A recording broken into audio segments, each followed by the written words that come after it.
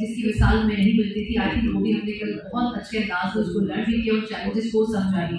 لیکن اب کچھ چیزیں ایسی ہیں جن کا آج احاطہ کرنا بڑا ضروری تھا, جیسے کہ میڈیا یہاں تک جس سفر میں پہنچا ہے اس نے کیا کچھ سیکھا, کیا کچھ غلطیاں ہوئی, کیا کچھ امپروومنٹ کی گنجائش موجود تھی, اور سب سے بڑھ کر یہ کہ یہ پورا جو ایوالو ہونے کا میڈیا کا سفر ہے یہ یہاں تک ہم آج کیسے پہنچے ہیں جو 2 دہائیوں سے زیادہ کا سفر ہے. اس میں کہاں کہاں امپروومنٹ ہو سکتی تھی, اس کا احاطہ کرنا, اس کے اوپر بات کرنی بڑی ضروری ہے.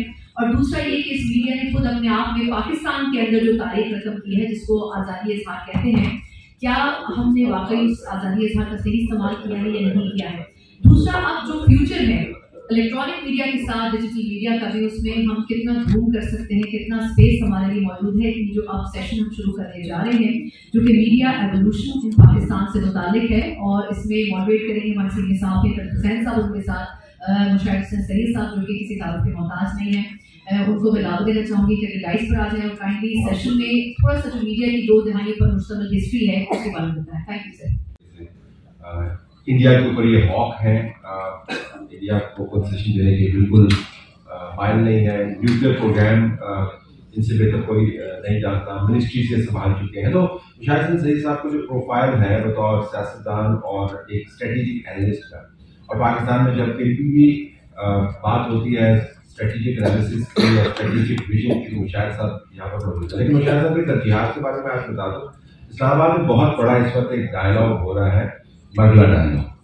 اس وقت جب میں آپ سے بات کر رہا ہوں تو وہاں پر پاکستان کی فوج کے سربراہ خطاب کر رہے ہیں, اس کے بعد ان کا ایک انٹریکٹیو سیشن بھی ہے. مشاہد صاحب کا جو سیشن تھا وہ کل تھا, مشاہد صاحب کل تھا, اناگرل سیشن تھا, کی نوٹ مشاہد صاحب نے بات کیا. لیکن مشاہد صاحب نے آج وہ سیشن اسکپ کیا ہے, ورنہ تو لوگ لائنیں لگا کے آرمی چیف کے سیشن کے لیے جاتے ہیں. مشاہد صاحب نے کہا کہ میں اسٹوڈنٹس کے ساتھ انگیج کرنا اور بات کرنی ہے.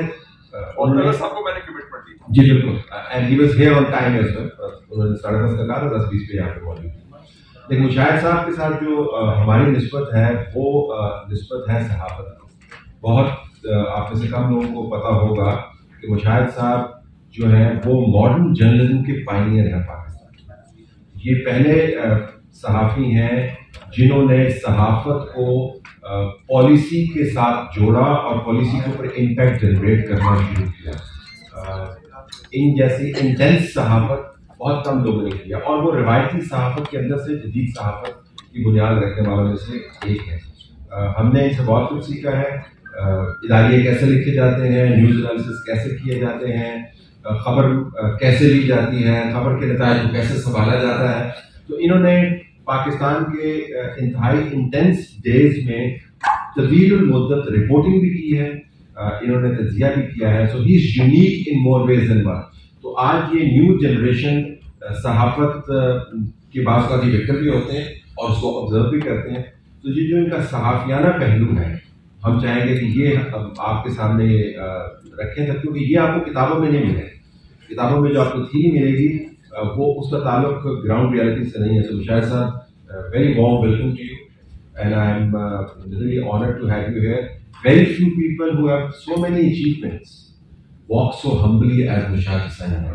یہ ایک اور بھی بات ہے کہ جس کو جتنا پھل لگتا ہے اگر اس میں تربیت کا فقدان نہیں ہے تو وہ جھک کے چلتا ہے. تو مشاہد حسین سید صاحب جو ہیں he always obliges us, and that's a great quality. So opening few words and then I have a lead question. Go ahead. Thank you very much. Assalamu alaikum, fellow students,